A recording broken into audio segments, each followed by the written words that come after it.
So this is picture 9 of the 10 oxherding pictures. For those of you who haven't been through the first 8, it's the story of the enlightenment process told in pictures. So picture 9 is returning to the origin or back to the source. So we've taken this ox on a long journey, or the ox has taken us on a long journey. But now the ox is gone, and the self is gone. So we mostly see the universe, ourself, the world, and others as the one body. That's our perspective.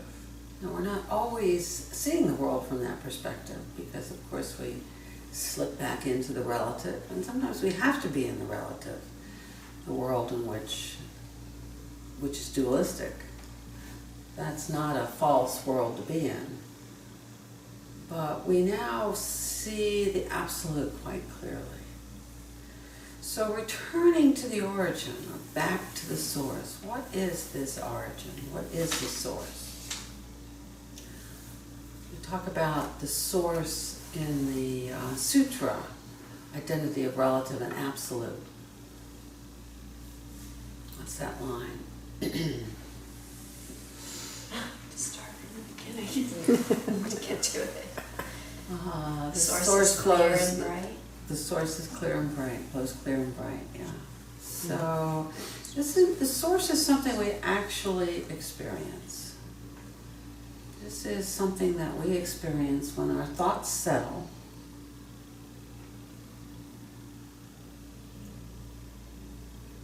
And we sit with the quiet mind.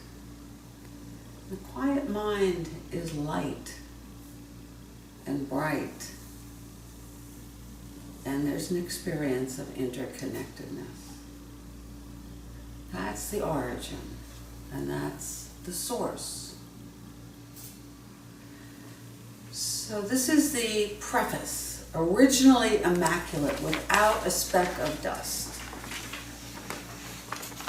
That's our mind. That's the universal mind. The speck of dust are the thoughts.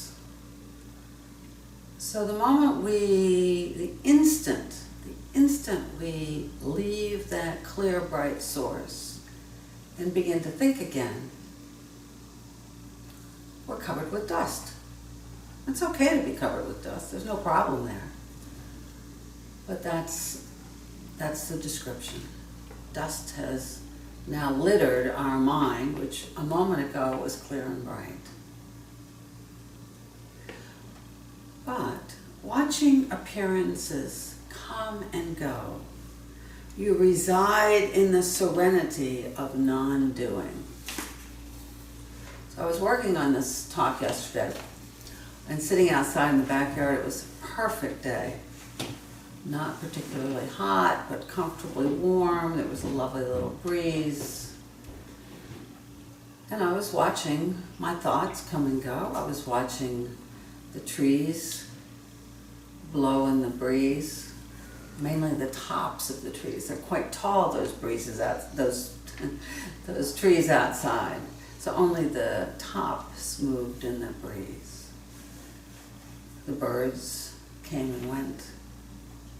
There was a woodpecker pecking on the trunk. There was a butterfly on the butterfly bush.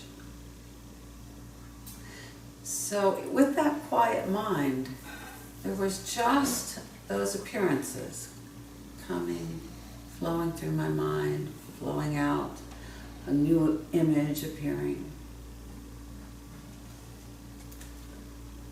And I was sitting in the serenity of non-doing. Because preparing the talk did not require that I actually think a lot. I could sit and watch the trees move and the birds fly by.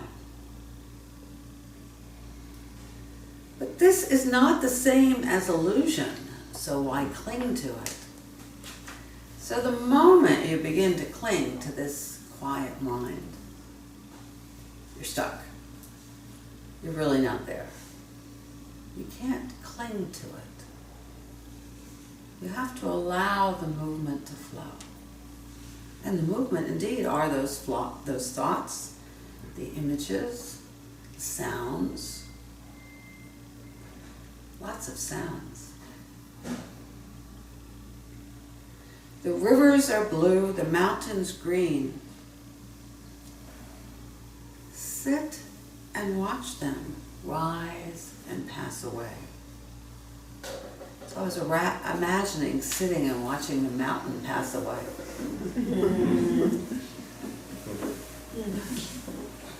I went to see, Jeff and I went to see Inside Out.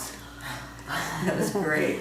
It was really great. And there was a, I don't know, a preface movie. What do you call those little trailers? It wasn't a trailer, it was a whole short. And it was about a mountain that was a volcano mountain. How it was sinking, and another volcano. This is a love story between two volcanoes. Another volcano was rising, and the first volcano had been longing for a partner, and as the partner rose, he was sinking.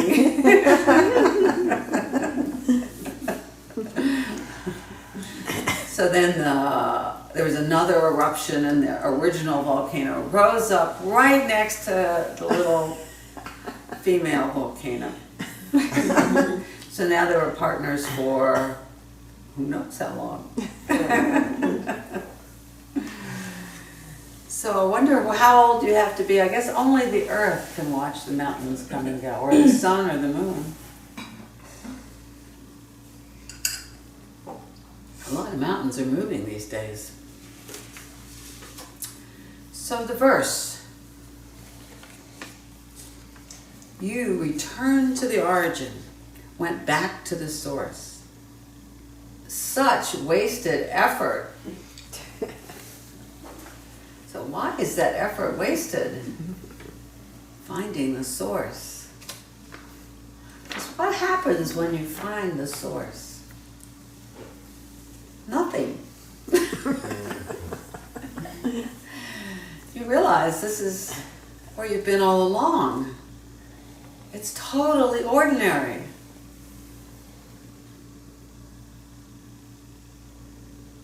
I've told this story before, but it really fits here, so I'll bore you with it again. The very first time my thoughts completely quieted down and there was a moment of no thinking, I was sitting in a meditation hall. It was when I was doing Shambhala training. And my thoughts stopped. But I was still sitting in the hall. There was light coming in the windows. It was kind of a pleasant feeling, but it was exactly where I was with my thoughts. It was very ordinary. And I thought, so what's the big deal? And I was stuck there for quite a while, so what's the big deal? I went in to see the meditation teacher who was a senior student, and I told him, you know, nothing much had happened. My thoughts quieted down. My mind was empty for a few moments. And it was exactly the same room that I'd been sitting in with the same people in front of me and the same light coming in the windows. And it was quite nice, but totally ordinary. And he said to me, he thought for a moment, and then he said to me, so disappointment is the footprint of expectation. And I thought, wow, that is really good.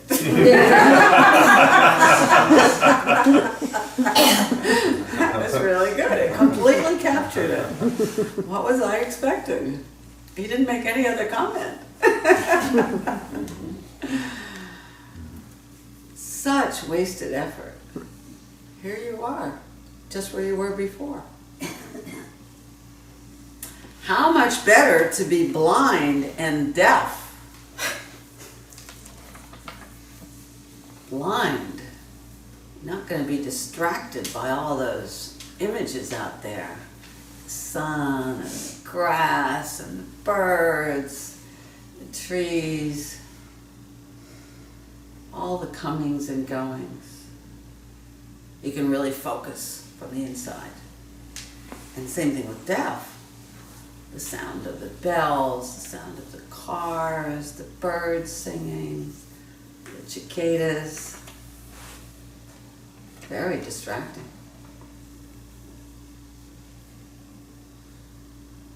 From inside your hut, you don't see outside your hut. Our huts are our bodies. And we close the windows and doors and we just sit, waiting for the moment of clear mind.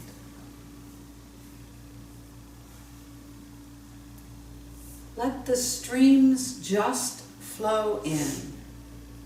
The flowers just bloom red.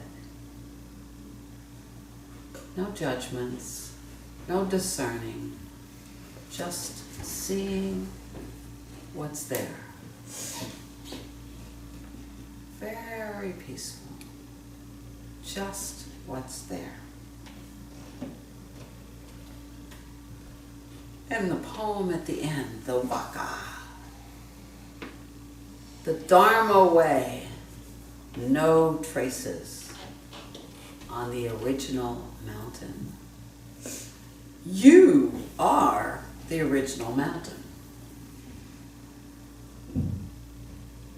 Just as you are, already Buddhist. Nothing special. And the pines are green, the flowers glint with dew. So we've made this long journey and we've come home now. And we're nothing special. Realization is nothing special. We come into this path expecting, we have so many expectations. That if I went around the room, you'd all give me a different expectation. So first of all, we want to be peaceful and calm and serene. That's usually the most important.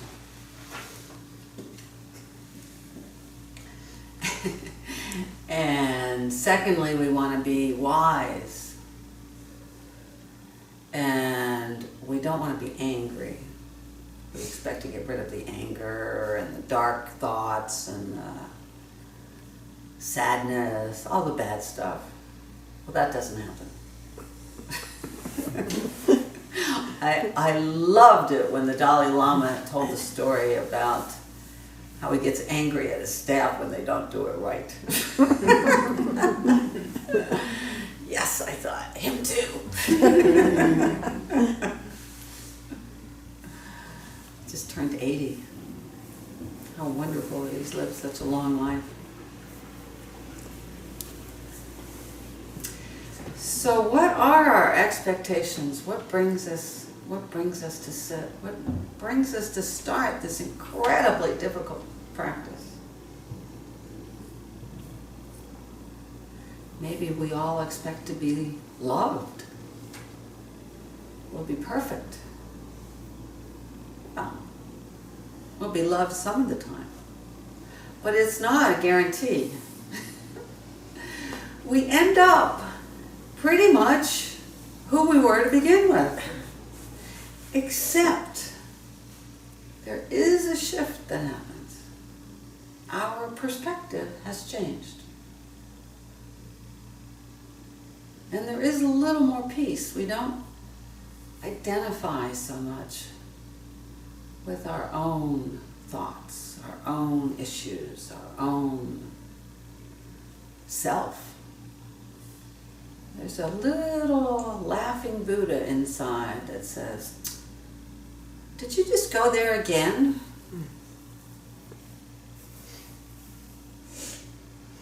And that laughing Buddha helps us maintain perspective.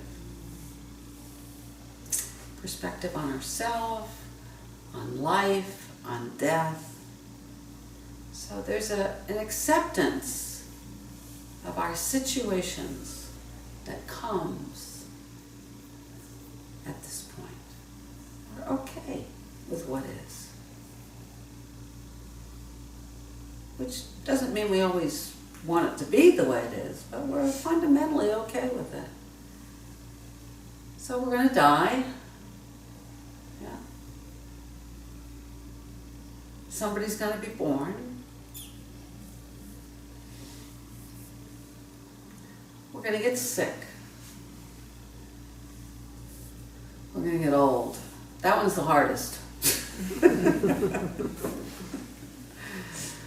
We're going to get poorer, or not. Bad stuff will happen. But there's a way in which we're okay with it. It's okay. It's going to keep changing. And we see that. So don't stop sitting just because you're going to be the same when you're all the way at the other end of this path.